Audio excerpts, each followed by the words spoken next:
নমস্কার সবাইকে, নতুন আরো একটি ব্লগে আপনাদের স্বাগতম। ঢাকার ব্লগগুলো কিন্তু ছাড়া হচ্ছে না আর আপনাদের সাথে শেয়ারও করা হচ্ছে। আগের ব্লগে তো দেখেছেন ঢাকাতে আমরা গিয়েছি তখন, আর ঢাকাতে তো গিয়েছিলাম জামদানি কেনার উদ্দেশ্যে। জামদানি হাট কিন্তু বসে দুই জায়গাতে, ড্যামরাতে বসে আবার নারায়ণগঞ্জে বিসি। যতটা সহজে মুখ দিয়ে বলছি ততটা সহজে কিন্তু রাস্তা চিনে আমরা যেতে পারি। যখন 4:45 বাজে তখন বের হয়ে পড়লাম। তখনও দেখুন তিহান বাবু কিন্তু আমাদের সাথে নাচতে নাচতে বের হয়ে পড়ছে আর বলছে, মা আমরা বিদেশে যাচ্ছি। যেতে যেতে আর রাস্তা আমাদের খুঁজতে খুঁজতেই তখন তিহান বাবু গাড়ির ভিতরে ঘুমিয়ে পড়েছে। হোটেল পুরো নিস্তব্ধ ছিল, কারণ অনেকটা রাত তখন সবাই ঘুমিয়ে পড়েছে, গেটও দিয়ে দিয়েছিল। আমরা তো রাস্তা এদিক থেকে ওদিক ভুল করে অন্যদিকে চলে যাচ্ছিলাম। অবশেষে চলে আসছি, সে অনেক খোঁজাখুঁজির পরে এসেছিলাম। তখন বৃষ্টি কিন্তু শুরু হয়ে গেছে আর তিহান বাবু ঘুমিয়ে পড়েছে। তিহান বাবুকে গাড়ির ভিতর রেখে আমার যেতে মন যাচ্ছিল না, তাই তিহান বাবুর বাবাকে বললাম ওকে কোলে নিয়ে। তিহান বাবুর বাবা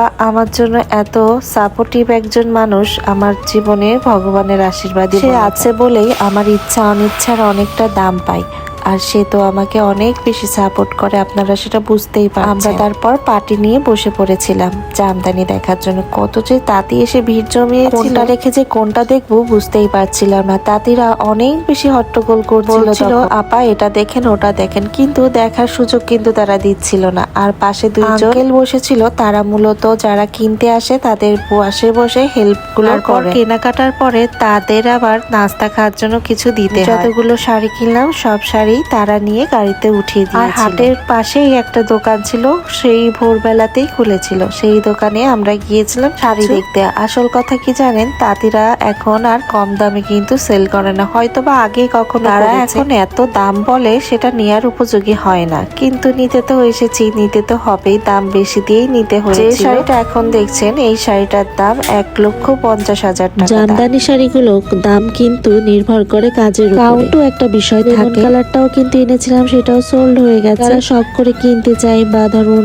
একটা কি দুটা কিনবে, সেক্ষেত্রে হাট থেকে আমি বলবো না কেনাই। ওখানে যেতে যে খরচ পড়ে যাবে সেখান থেকে আপনি অনলাইন থেকেই কিনতে পারবেন। হ্যাঁ, অনলাইন থেকে কেনাও কিন্তু একটা বিশ্বাসের বিষয় থাকে। কোন পেজকে আপনি বিশ্বাস করবেন সেটা আপনার উপরই নির্ভর করছে। আমি আশা করি আপনাদের ভালো কিছুই দেব, এই বিশ্বাসটুকু আপনারা রাখতে পারেন। হাট থেকে ফিরতে ফিরতে দেখি ভোর হয়ে গেছে। আমার তখন গাড়ির ভিতর ঘুম। আমরা সকালে নাস্তা করতে চলে আসলাম। সকাল তখন 7:30 কি 8টা বাজে। আর পায়া খেয়ে চলে এসেছিলাম, বেশ ভালোই লাগছিল। আর সকালটা বেশ মেঘলা মেঘলা ছিল, বৃষ্টি হচ্ছিল ঝিরিঝিরি। খাওয়া দাওয়া শেষে আমরা যখন আবার চলে আসি হোটেলে, তখন 12টা পর্যন্ত আমরা একটা ঘুম দেই। তারপর ঘুম দেওয়ার পরে উঠে স্নান করে সবাই রেডি হয়ে পড়লাম, যাবো একটু নেক্সট ব্লগে দেখাবো কোথায় গেলাম। আর এই জামাটা কিন্তু আমার পেজে আপনারা পেয়ে যাচ্ছেন। কালারটা যেমন সুন্দর তেমনই কিন্তু পরে খুবই আরাম। ভালো লাগলে অবশ্যই কিন্তু জানাবেন, আর এই ভিডিওটা কেমন লাগলো জানাতে বলবেন। সবাই ভালো থাকবেন, কেমন।